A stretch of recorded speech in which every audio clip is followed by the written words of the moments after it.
Задача данного видеоурока показать, как нужно сжимать изображение. Дело в том, что на хостинге нужно экономить место и фотографии. И иногда фотографии занимают большой объем и нужно их урезать. И тогда мы экономно будем использовать наше место на хостинге. Каким образом урезать фотографии? Мы сейчас в разделе медиафайлы, где расположены наши изображения или библиотека изображений. Ну, предположим, возьмем за пример одну из фотографий. Нажимаем на кнопку «Изменить», и мы видим,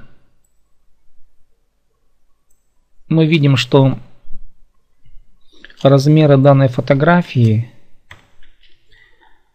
вот 3000 с лишним на 2000 с лишним пикселов. Это очень большой размер.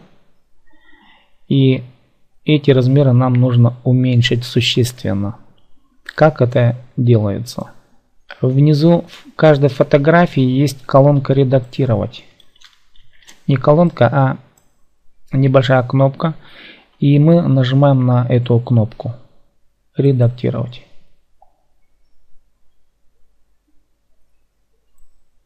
Справа от фотографии появляется таблица с данными, и мы здесь выбираем вариант масштабировать. Жмем на эту кнопку масштабировать.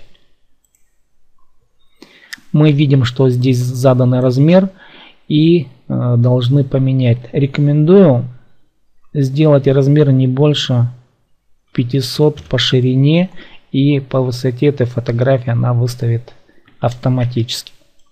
Далее жмем на кнопку масштабировать,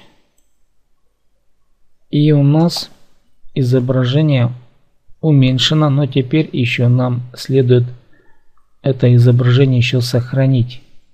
Нужно сохранить наши изменения. Чтобы сохранить наши изменения, мы жмем на кнопку обновить. Вот эта кнопка.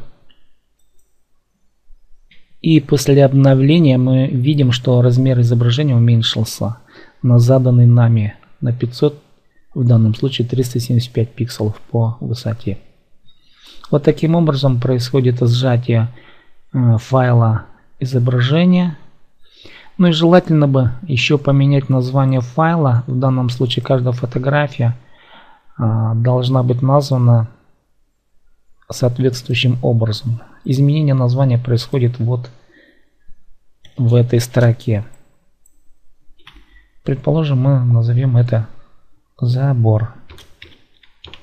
И также жмем на кнопку обновить справа от изображения. Обновить. У нас это название появится в названии фотографии. Не в имени файла, а в названии статьи получается.